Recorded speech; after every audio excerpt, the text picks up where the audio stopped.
नमस्कार। BSc first year की botany की ऑनलाइन क्लासेस में आपका स्वागत है। पिछले वीडियो में हमने पक्सिनिया के अंदर जो दो लाइफ साइकिल होती हैं, यानी कि ये इसकी जो लाइफ साइकिल है वो दो होस्ट पर कंप्लीट होती है। प्राइमरी होस्ट है जो वीट होता है, तो वीट के अंदर अपन ने जो पक्सिनिया की जो 3 स्टेज होती है लाइफ साइकिल की, यूरिडोस्पोर स्टेज, टेलिटोस्पोर स्टेज और बेसिडोस्पोर स्टेज है जो प्राइमरी होस्ट के अंदर डेवलप होती है, उनके बारे में पढ़ा था। और इसके अलावा अपन ने जो पक्सिनिया का वैकल्पिक परपोसी होता है या अल्टरनेट होस्ट होता है जिसका नाम बर्बेरिस वल्गेरिस है, उसके अंदर पाई जाने वाली 2 प्रावस्थाओं में से एक प्रावस्था जिसका नाम है पिक्निडियो प्रावस्था, उसके बारे में पढ़ा था। आज के इस वीडियो के अंदर अब पक्सिनिया की 5वीं प्रावस्था यानी कि पक्सिनिया के लाइफ साइकिल की 5वीं प्रावस्था और बर्बेरिस वर्गिस के अंदर पाई जाने वाली दूसरी प्रावस्था के बारे में पढ़ेंगे जिसका नाम है एसियो बीजाणु प्रावस्था या एसियो स्पोर स्टेज। तो इस प्रोसेस के अंदर क्या होता है कि जब अचल पुंमणु युग्मन से निर्मित जो द्विव केंद्र की कवकजाल होता है वो प्रोटोएसिडियम कहलाता है। यानी कि जो पिक्निडियम थे उसके अंदर पिक्निडियोस्पोर बन रहे थे, और पिक्निडियोस्पोर है जो किसके ऊपर ट्रांसफर हो जाते हैं, विपरीत प्रभेद की ग्राहिक कवक तंतु पर ट्रांसफर हो जाते हैं। और इस ग्राहिक कवक तंतु के अंदर क्या करता है, जो पिक्निडियोस्पोर का न्यूक्लियस होता है वो ग्राहिक कवक तंतु के अंदर ट्रांसफर हो जाता है, और ये ग्राहिक कवक तंतु क्या करता है, सेकेंडरी माइसीलियम का फॉर्मेशन करता है। और ये प्रोसेस क्या कहलाती है, अचल पुंमणु युग्मन कहलाती है, जो पिक्निडियम के अंदर अपन ने पढ़ा था। तो अचल पुंमणु युग्मन के दौरान जो द्विव केंद्र की कवकजाल बनता है उसको अपन क्या कहते हैं, प्रोटोएसिडियम कहते हैं। अब ये जो कवकजाल होता है वो पत्ती की निचली सतह पर प्यालेनुमा संरचना बनाते हैं, यानी कि जो लीफ होगी उसकी लोअर सरफेस पर क्या करेंगे या लोअर एपिडर्मिस पर क्या बनाएंगे, प्यालेनुमा स्ट्रक्चर बनाते हैं जिसको एसिडियम कहते हैं। ये पत्ती क्या करेगी, ये पत्ती की निचली सतह पर लाल पीले रंग के गोल धब्बों के रूप में दिखाई देते हैं। किस प्रकार के स्पॉट के रूप में दिखते हैं, रेड येलो कलर के। फिर क्या होता है, प्रत्येक एसिडियम में अनेक द्विव केंद्र की कवक तंतु पत्ती की निचली बाह्य त्वचा की ओर लटके रहते हैं जिनको अपन क्या कहेंगे, एसिडियोफोर कहते हैं, या अपन क्या कह सकते हैं, एसिडियम दर कह सकते हैं। तो एसिडियम के अंदर क्या होगा, सेकेंडरी माइसीलियम से सेकेंडरी हाइफी का फॉर्मेशन होगा, और ये सेकेंडरी हाइफी क्या करेगी, जो लीफ की लोअर एपिडर्मिस होती है उसकी तरफ बाहर की ओर लटके रहते हैं। इन लटकने वाली द्विव केंद्र की कवक तंतु को अपन एसिडियम दर या एसिडियोफोर कहते हैं। अब इस एसिडियोफोर से क्या होता है, एसिडियोफोर क्या करेगा, अनेक द्विव केंद्र की कोशिकाएं बनाएगा जो क्या करती है, एक श्रृंखला में अरेंज रहती हैं। और इस श्रृंखला में क्या होता है कि जो छोटी और बड़ी सेल्स होती हैं वो अल्टरनेट क्रम में अरेंज रहती हैं। बड़ी सेल्स तो क्या करेगी, एसियोस्पोर का फॉर्मेशन करेगी, जबकि छोटी सेल्स हैं जो क्या करेगी, वियोजक कोशिका या डिसजंक्टर सेल्स का फॉर्मेशन करती हैं। उसी समय क्या होता है कि जो एसिडियम की परिधि या पेरिफेरल सेल्स होती है वो डिवाइड होकर एसिडियम के चारों तरफ एक लेयर का फॉर्मेशन करती हैं या परत का फॉर्मेशन करती हैं जिसको अपन पेरिडियम कहते हैं। फिर क्या होता है, एसिडी बीजाणु की संख्या में वृद्धि होगी तो जो लीफ की लोअर एपिडर्मिस होती हैं वो फट जाती हैं, और इसी समय क्या होता है, जो वियोजक सेल्स होती है या डिसजंक्टर सेल्स होती है वो नष्ट हो जाती हैं और एसिडियोस्पोर क्या होते हैं, मुक्त हो जाते हैं। फिर जो बनने वाले एसियोस्पोर्स होते हैं वो यूनिसेलुलर यानी कि एक कोशिकीय, बाइन्यूक्लिएट यानी कि द्विव केंद्र की, और पतली भित्ति युक्त नारंगी रंग के होते हैं। परिपक्व बीजाणु क्या करेगा, जल अवशोषित करेगा और गोल हो जाएंगे। फिर इनमें वापस है जो वैकल्पिक परपोसी या अल्टरनेट होस्ट को इन्फेक्ट करने की एबिलिटी नहीं होती, यानी कि ये वापस है जो बर्बेरिस वल्गेरिस को इन्फेक्ट नहीं करते हैं। ये क्या करेंगे, जर्मिनेट होकर यूरिडोस्पोर का फॉर्मेशन करते हैं। ये क्या करते हैं, प्राइमरी प्रोपोसी को ही संक्रमित कर सकते हैं, यानी कि ये प्रकीर्णन के द्वारा, यानी कि जो एसियोस्पोर होते हैं इनका प्रकीर्णन वायु के द्वारा होता है, और ये वायु के माध्यम से प्राइमरी होस्ट यानी कि गेहूं की सतह पर पहुंच जाते हैं। और ये बीजाणु क्या करेंगे, जो प्राइमरी होस्ट होता है उसकी सरफेस पर जर्मिनेट होकर जर्म ट्यूब बनाते हैं और ये जर्म ट्यूब क्या करेगी, इंटरसेलुलर स्पेस या अंतराकोशिका अवकाशों में पहुंचकर द्वितीयक कवकजाल बनाती हैं और इन द्वितीयक कवकजाल से वापस यूरिडोस्पोर का फॉर्मेशन होता है।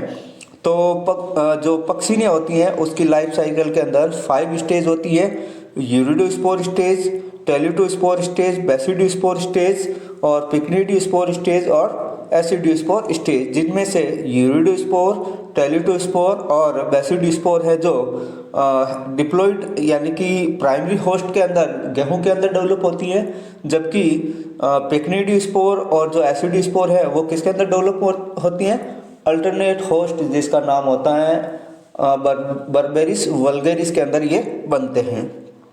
तो इस तरह से इनका प्रोसेस चलता रहता है और ये क्या करते हैं, नए प्लांट्स यानी कि गेहूं की नई पीढ़ी या नए प्लांट्स को ये इन्फेक्ट करते रहते हैं। आपके सामने स्क्रीन पर डायग्राम ये दे रखा है जो लीफ की सरफेस पर पाए जाने वाले एशिया को शो कर रहा है। डायग्राम जो सी है वो क्या करता है, एसिडियम का एलएस यानी कि एसिडियम की जो इन्फेक्टेड थ्रेड होते हैं वो लीफ के अंदर प्रेजेंट होते हैं, तो उनकी लीफ का एलएस काटा है तो उसके अंदर एलएस के अंदर अपन देखते हैं तो जो ये एसिडियोस्पोर्स होते हैं वो एक चैन के अंदर या श्रृंखला के अंदर सिचुएटेड रहते हैं और एसिडियोफोर के शीर्ष भाग पर ये डेवलपमेंट होते हैं और ये क्या करते हैं, लोअर एपिडर्मिस की तरफ लटके रहते हैं। जब इनका मैच्योरेशन या इनकी संख्या ज़्यादा बढ़ जाती है तो ये लोअर सरफेस पर क्या या लोअर एपिडर्मिस पर प्रेशर लगाते हैं तो लोअर एपिडर्मिस का क्या हो जाता है, ब्रेक डाउन हो जाता है और ये एसिडियोस्पोर है जो क्या करते हैं, पिक्निड यानी कि एसिडियो या एसियोफोर यानी कि एसिडियो दर से रिलीज हो जाते हैं और क्या करते हैं, इनका परिकीर्णन होता है और ये प्राइमरी होस्ट पर पहुंच जाते हैं, वहां पर जर्मिनेट होकर वापस यूरिडो बीजाणु स्टेज का प्रारंभ कर देते हैं। आपके सामने स्क्रीन पर पक्सिनिया ग्रेमिनेस की लाइफ साइकिल का फ्लो चार्ट दे रखा है। तो इसके अंदर सबसे पहले शुरुआत करते हैं वीट या प्राइमरी होस्ट से। तो आपके सामने स्क्रीन पर ये प्राइमरी होस्ट दे रखा है, इन्फेक्शन ऑन वीट प्लांट जिसको प्राइमरी होस्ट कहते हैं। इसके ऊपर एसियो बीजाणु क्या करेंगे, जर्मिनेट होकर डाइकैरियोटिक माइसीलियम का फॉर्मेशन करते हैं और इस डाइकैरियोटिक माइसीलियम से यूरिडोसोर्स डेवलप होता है और यूरिडोसोर्स से बाइन्यूक्लिएट यूरिडोस्पोर डेवलप होते हैं और इनका जो डिसएमिनेशन या परिकीर्णन है वो रेन या विंड के द्वारा होता है और जर्मिनेट होकर स्टोमेटल पेनेट्रेशन के थ्रू वापस क्या करते हैं, प्राइमरी होस्ट को इन्फेक्ट करते हैं। जर्मिनेट होंगे, जर्म ट्यूब बनाएंगे, जर्म ट्यूब क्या करेगी, स्टोमेटा के थ्रू है जो लीफ के अंदर एंटर हो जाएगी और वापस क्या करेंगे, प्राइमरी होस्ट को इन्फेक्ट कर देते हैं।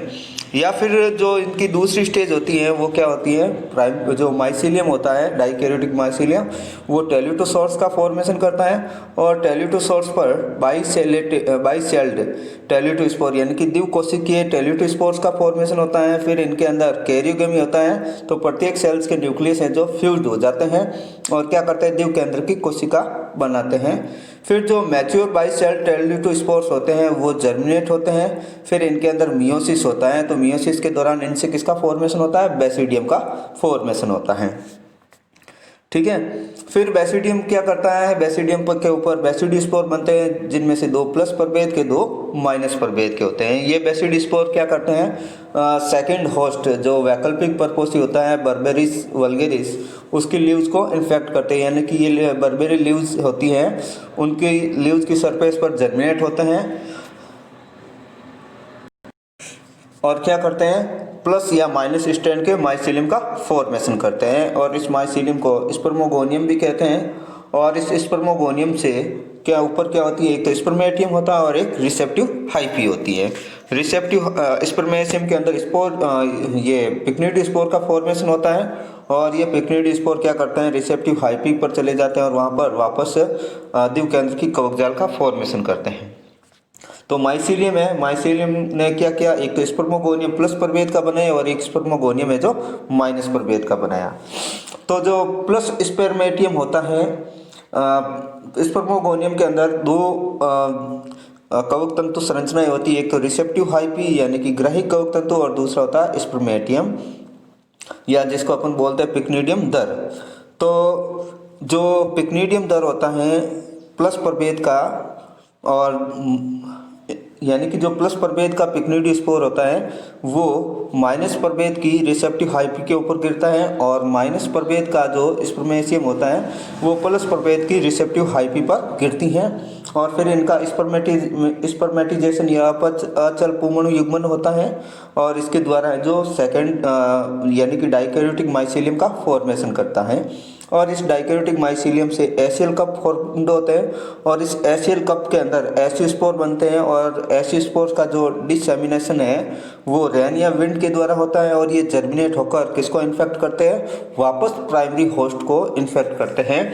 तो इस तरह से जो पक्सिनिया होता है उसकी लाइफ साइकिल है जो 2 होस्ट पर कंप्लीट होती हैं। इसके अंदर हैप्लोफेज स्टेज भी होती है और डिप्लोफेज स्टेज भी होती है। हैप्लोफेज स्टेज है जो पिक्निडियम और एसियोस्पोर के अंदर होती है, जबकि डिप्लोफेज स्टेज है जो यूरिडोस्पोर, टेल्यूटोस्पोर और बेसिडियम के अंदर होती हैं।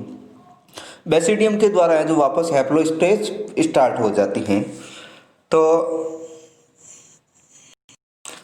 अब अपन नेक्स्ट पढ़ते हैं कि जो पक्सिनिया के अंदर पक्सिनिया के द्वारा रस्ट और स्मट डिजीज डेवलप की जाती है। तो रस्ट और स्मट के अंदर अपन सिमिलरिटीज और डिससिमिलरिटीज के बारे में पढ़ते हैं। तो सबसे पहले अपन सिमिलरिटीज इन दोनों में क्या क्या होती हैं।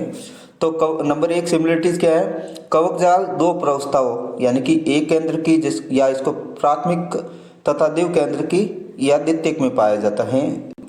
कहने का मतलब चाहे कीट हो चाहे स्मट हो, इनके अंदर है जो कवकजाल कितने प्रवस्था में होता है, 2 प्रवस्था में, एक केंद्र की कवकजाल और द्वितीय केंद्र की कवकजाल। फिर दोनों में द्वितीय केंद्र की कवकजाल दीर्घकालिक होता है तथा अंतरकोशिक अवकाशों में वर्धिकर चूसकांगों के द्वारा पोषण करता है, चाहे रस्ट हो चाहे स्मट हो। फिर तीसरी प्रोसेस के अंदर क्या होता है, तीसरी सिमिलरिटीज क्या है, जो टीलियो बीजाणु होते हैं उनका निर्माण इनके दोनों के अंदर होता है, और दोनों में ये क्या करते हैं, सुप्त बीजाणुओं का कार्य करते हैं। फिर दोनों के जीवन चक्र में चलायमान कोशिकाओं का अभाव होता है। दोनों में तृतीयक कवकजाल तथा बेसिडियोकार्प एब्सेंट होता है। दोनों में सरल पट उपस्थित होते हैं। प्रकृति में दोनों अविकल्पिक परजीवी होते हैं, परंतु कृत्रिम माध्यम पर दोनों को संवर्धित किया जा चुका है। नेक्स्ट अपन दोनों में डिससिमिलरिटीज या असमानताएं पढ़ते हैं। तो कीट के अंदर पढ़ते हैं तो ये विनाशी या एकाक्षी होता है, यानी कि विनाशी का मतलब होता है इनका लाइफ साइकिल है जो 2 परपोषियों के अंदर कंप्लीट होता है, और एकाक्षी का मतलब एक ही परपोषी पर। लेकिन जो कंड होते हैं या स्मट होते हैं वो सभी एकाक्षी होते हैं। कीट के अंदर है जो क्लैम्प एब्सेंट होता है या बहुत कम पाया जाता है, जबकि कंड के अंदर क्लैम्प प्रेजेंट होता है। रोग लक्षण है जो पिटिकाओं के रूप में पत्तियों व तने पर होते हैं, जबकि कंड के अंदर रोग लक्षण है जो पुष्प विभागों में चूर्णील संहिता के रूप में प्रेजेंट होते हैं। कीट के अंदर द्वितीय कवकजाल 3 प्रकार के बीजाणु यूरिडोस्पोर, टेल्यूटोस्पोर और एसियोस्पोर बनाता है, जबकि स्मट के अंदर है जो द्वितीय कवकजाल केवल एक स्पोर बनाता है जिसका नाम है टीलियोस्पोर। फिर टीलियोस्पोर बीजाणु है जो द्विकोशिक, सवृत और कवक तंतु के शीर्ष पर बनते हैं, वो रस्ट के अंदर होता है। और कंड के अंदर जो टीलियो बीजाणु होते हैं एक कोशिक, अवृत व अंतर्वेशी होते हैं। फिर कीट के अंदर बेसिडियोस्पोर स्टेरिगमेटा यानी कि प्रांगुल पर विकसित होते हैं, और बलपूर्वक जल बूंद विधि से ये विसर्जित होते हैं, जबकि कंड के अंदर स्टेरिगमेटा या प्रांगुल एब्सेंट होते हैं और इनका विसर्जन बलपूर्वक नहीं होता है। कीट में विभेदित लैंगिक अंग स्पर्मेशिया और ग्रहिक तंतु उपस्थित होते हैं, जबकि कंड में इस प्रकार की संरचनाएं नहीं पाई जाती हैं।